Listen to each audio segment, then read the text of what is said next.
কবি লাবিদ টেনশন করতে লাগলেন, চিন্তা করতে লাগলেন কি করা যায়।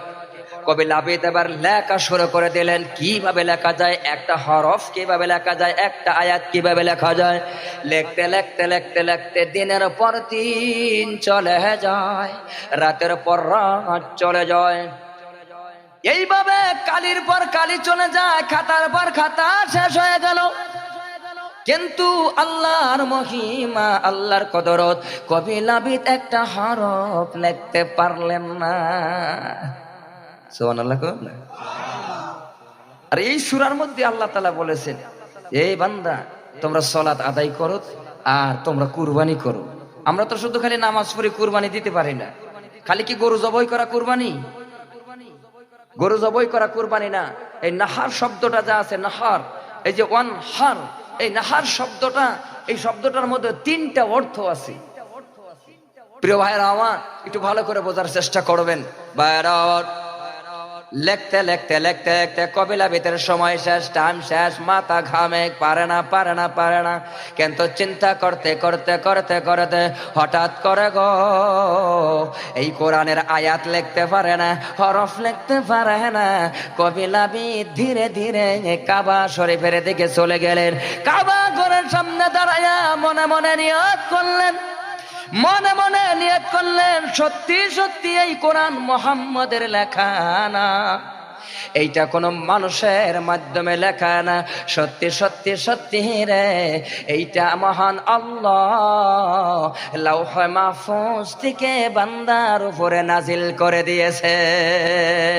কবি লাবিদ কোরআন লিখতে পারলেন না, কোরআনের আয়াত লিখতে পারলেন না, তবে কবি লাবিদ একটা কবিতা আকার একটা কবিতা লেখে সূরা কাউসার 2টা আয়াতের সঙ্গে 3 নাম্বার আয়াত জায়গার মধ্যে লাগিয়ে দিলেন।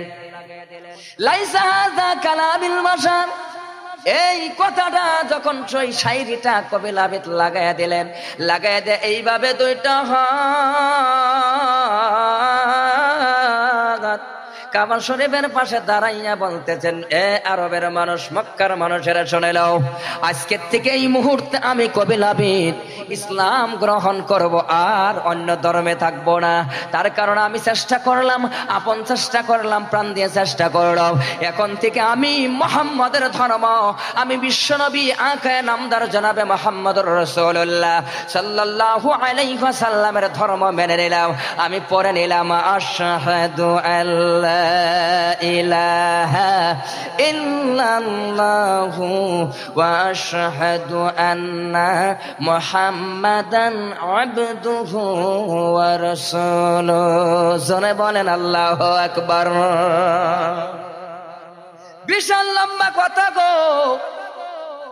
এইবার মদিনায় নাজিল হইলেন। কিভাবে নাজিল হইলেন বহুত বড় বিস্তারিত আলোচনা, সেই দিকে যাব না। একটু ভালো করে মন দিয়ে রে ভালো করে বোঝার চেষ্টা করবেন। আল্লাহর পেয়ারা বান্দা নবীর উম্মত, এত দামি নবী আমি আপনি পাইলাম, কেমন নবী পাইলাম, দামি নবীর উম্মত হয়ে জায়গাটার মধ্যে বসেছি। ওই নবীর প্রতি কি আমার মায়া লাগে না? নবীর প্রতি কি আমাদের মহব্বত লাগে না রে মুসলমান? মদিনার জমিনে নাজিল হইলেন। সম্মানিত ভাইরা, আল্লাহর পেয়ারা বান্দা ভালো করে বোঝার চেষ্টা করাবেন। এই কবি লাবিদের কথা বলতে গিয়া চিন্তা ভাবনা করতে করতে আজকে দেখেন আমাদের ভারতবর্ষের জমিনে বিশাল বড় এক মুয়াক্কেল, বিশাল বড় একটা মুয়াক্কেল, ওই মুয়াক্কেল এই পবিত্র কোরআন রিসার্চ করতে যাইয়া, রিসার্চ করতে করতে কালেমা পড়ে মুসলমান হয়ে গেছে। তার কারণ এবার বলেন, আমি আপনাদের সম্মুখে সূরা ইখলাস তেলাওয়াত করছি। কুলহুর সূরা সমাজে যেটা প্রচলিত যে কুলহুর সূরা করলে সবাই জানে, এই কুলহুর সূরার মধ্যে সূরা ইখলাসের মধ্যে আয়াত কয়টা? কয়টা? 4টা। কেউ বলছে 3টা, আসলে কয়টা? 4টা। প্রিয় ভাইরা আমার, ভালো করে বুঝুন যায় তো কথা নাকি? বোঝা যায়? ভাইরা আবার ভালো করে বুঝবেন। মহান আল্লাহ রাব্বুল আলামিন পরিচয় দিয়ে দিলেন। কেমন পরিচয়? কারা পরিচয় পায়? আল্লাহ তাআলার পরিচয়। আমি বলেছি আল্লাহর প্রতি মহব্বত, আল্লাহর প্রতি ভয় করা লাগবে। কেমন ভয়? হাক্কা তুকাতিহি, ভয় করার মতো আল্লাহকে ভয় করা লাগবে। বান্দা যখন আল্লাহকে ভয় করার মতো ভয় করে নাই গো, আমার আল্লাহ ঘোষণা করে দেয়, ওয়ালিমান খাফা মাকামা রাব্বিহি জান্নাতান।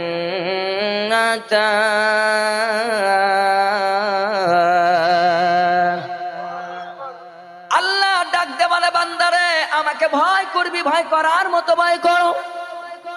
কারা ভয় করবে? যারা এক সাক্ষী দিয়েছেন, দ্বিতীয়বার এক আল্লাহর বাহিরে আর কাউকে শরীক করে নাই। আল্লাহ রাব্বুল আলামিন বলেন, কুল হুয়াল্লাহু আহাদ। আল্লাহ রাব্বুল আলামিন বলেন, হে নবী, হে নবী, তুমি বলে দাও, তুমি বলে দাও, তুমি শোনাইয়া দাও, আল্লাহ একক, আল্লাহ একক, একত্ববাদী আল্লাহ এক। জোরে বলেন সুবহানাল্লাহ। আল্লাহকে ভয় করার মতো ভয় করবে মুসলমান কেমন করে ভয় করবে? আল্লাহ রাব্বুল আলামিন বলেন, আল্লাহুস সামাদ। আল্লাহ রাব্বুল আলামিন বলেন, আল্লাহ সামাদ।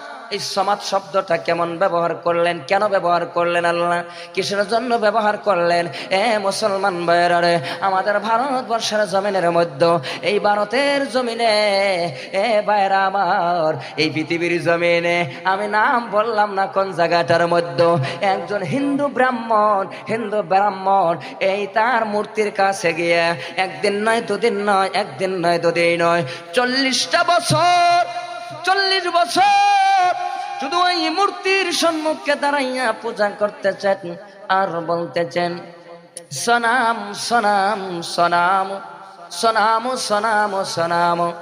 এইভাবে যখন 1 বছর নয়, 2 বছর নয়, 40 বছর যখন সনাম সনাম যখন বললেন, হঠাৎ করে ওই জবান থেকে বার হয়ে গেছে সমাদ।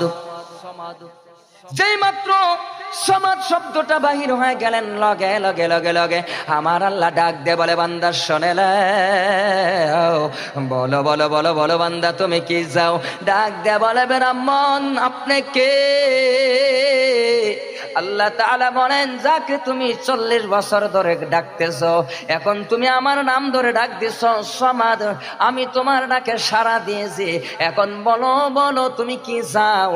এইবার বলে, যাকে ডাকলে সাড়া দেয় ওই তার গোলামি করব, তার সাথে একত্ববাদী হয়ে যাব। জোরে কোন সুবহানাল্লাহ। সমাজ প্রিয় ভাইরা, আল্লাহ রাব্বুল আলামিন বলেন, লাম ইয়ালিদ ওয়া লাম ইউলাদ। আল্লাহ রাব্বুল আলামিন বলেন যে তিনি কাউকে জন্ম দেন নাই এবং কি তিনি কারো জন্মরও না। তার মানে বোঝা গেল আল্লাহ কারো সন্তান না এবং আল্লাহ সন্তান জন্ম দেন নেই। আল্লাহ সৃষ্টি করেছেন সৃষ্টির সেরা মাখলুক, সৃষ্টি করেছেন মানুষ। আল্লাহ সৃষ্টি করে, আল্লাহ জন্ম দেন না, আল্লাহ সৃষ্টি করে। জোরে বলা যাবে কি আল্লাহু আকবার। আল্লাহ রাব্বুল আলামিন বলেন, ওয়ালাম ইয়াকুন লাহু কুফুয়ান আহাদ।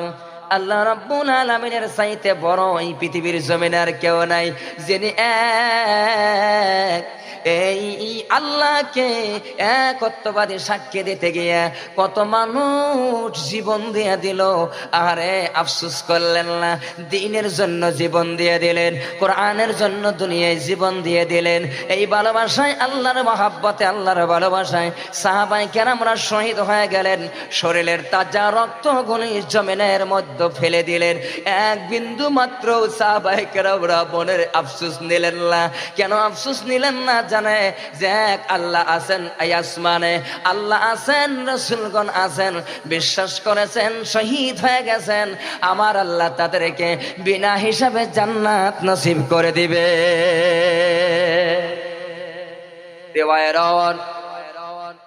তাহলে আল্লাহকে ভয় করার মতো ভয় করা লাগবে। যদি আল্লাহকে ভয় করার মতো ভয় না করে,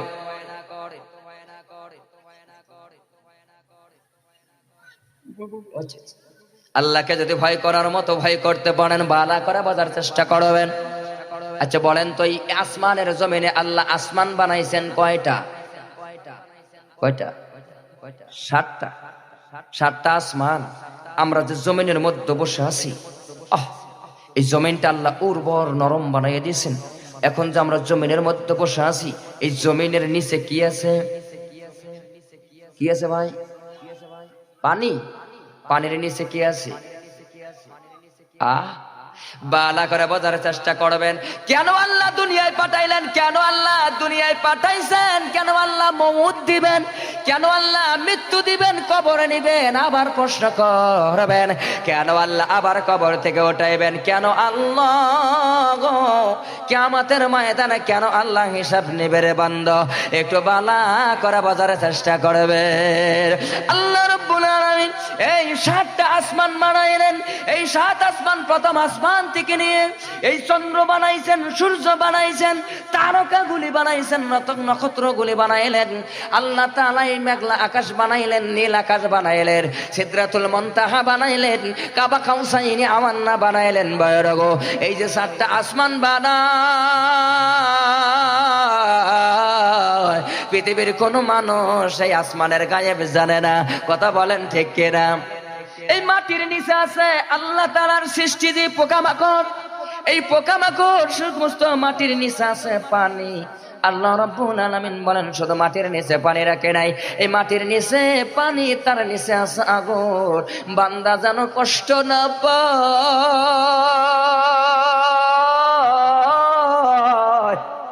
এই ঠান্ডার মৌসুমে বান্দা উঠিয়া ঠান্ডা পানি দিয়ে বান্দা ওযু বানায়া মসজিদের দিকে যাবে।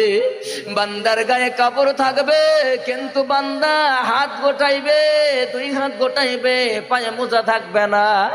এমন বান্দা আছে গরিব, গায়ে কাপড় নাই গো, ঠান্ডা পানি দিয়ে বান্দা ওযু বানাইবে। ওই বান্দারকে আমি কত মায়া করি, ওই বান্দাকে আমি কত মায়া করে ভালোবাসি। আমার আল্লাহ বলে ঠান্ডা পানি দিয়ে ওযু বানাইবে, আমি আল্লাহ ঠান্ডার দিনে এই পানিটা নিচে আগুন দিয়ে হিট বানাইয়া এই ঠান্ডার দিনে পানিটা আমি গরম করে দেই। আর গরমের দিনে পানি যখন ঠান্ডা লাগে, আমি আল্লাহ পানি গরম বানাই না। বান্দা খেতে খামারের কাজ করবে, বান্দা বিল্ডিং এর কাজ করবে, কত পরিশ্রম করবে, বান্দা ঘেমে অস্থির হয়ে যাবে। ওই সময়ের মধ্যে যদি আমি আল্লাহ ঠান্ডা পানি না দেই, বান্দাকে যদি গরম পানি দেই, টেবুল উঠাইয়া টেবুল থেকে মোটর দিয়ে যখন আমি আল্লাহ যদি গরম পানি দেই, এমনি বান্দা ঘেমে গেছে। ও বান্দারে, তোকে আমি কত ভালোবাসি, তোকে কত মহব্বত করি, বান্দা তুমি জানো না। হে বান্দা নে, এই গরমের দিনে আমি তোমার জন্য পানিটা রেখেছি ঠান্ডা করে, আর ঠান্ডার দিনে আমি আল্লাহ, এ বান্দা তোকে ভালোবাসি দেখে আমি আল্লাহ ঠান্ডার দিনে পানিটা গরম করে দিয়েছি। জোরে কান সুবহানাল্লাহ। তাহলে সেই আল্লাহ তাআলার নিয়ামত। ফাবি আইয়ি আলাই রাব্বিকুমা তুকাযযিবান,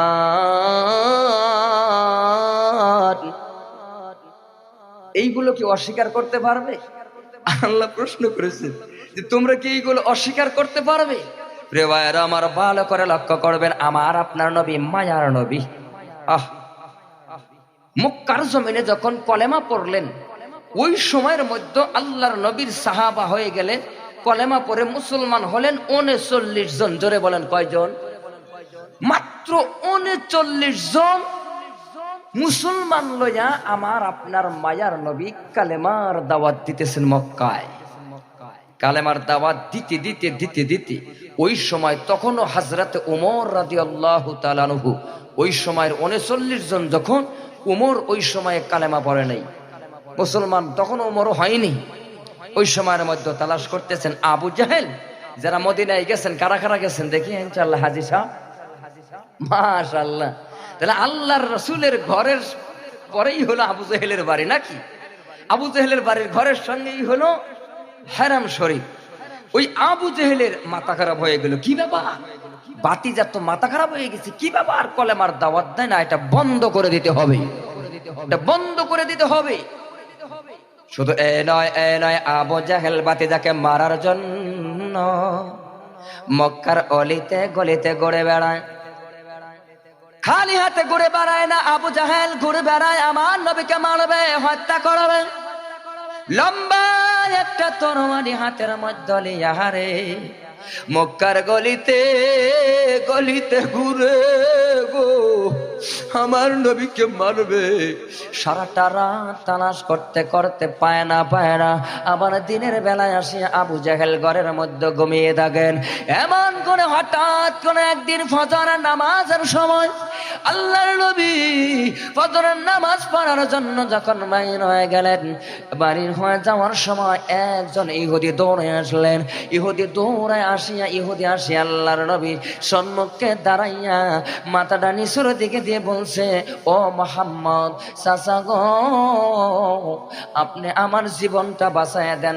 আল্লাহর নবী বলেন, জীবন বাঁচানো মালিক হলো আমার আল্লাহ। ইয়ালামু মান ফিস সামাওয়াতি ওয়াল আরদিল গায়বা ইল্লাল্লাহ।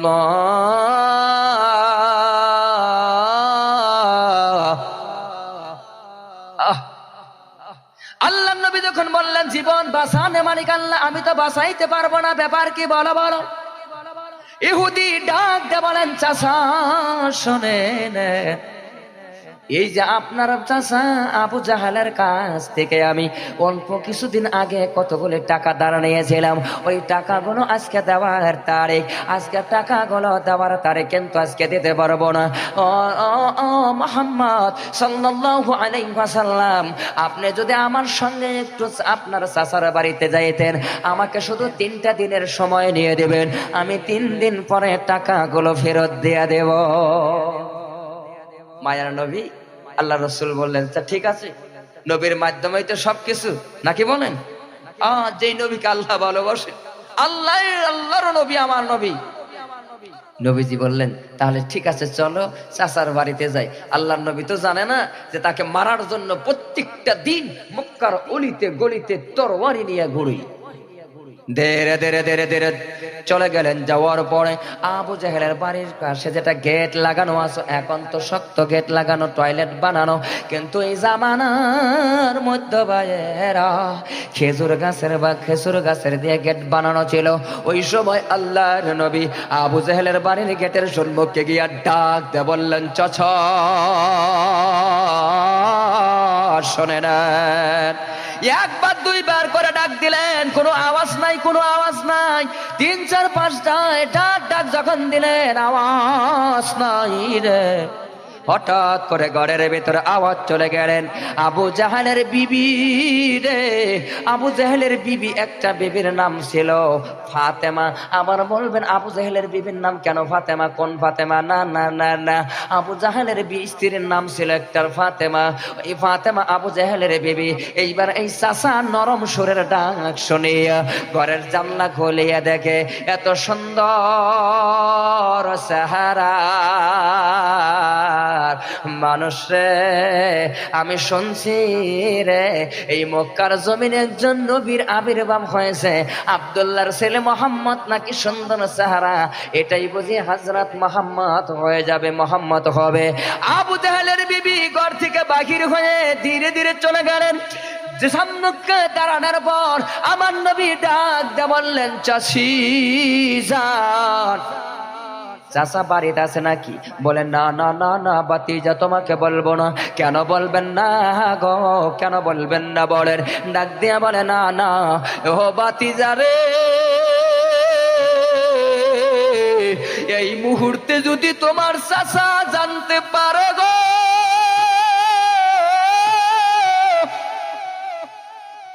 তোমার চাচা সারাটা রাত তোমাকে মারার জন্য তরবারি লইয়া এই মক্কার গলিতে গলিতে ঘুরেছে, তোমাকে পায় নাই।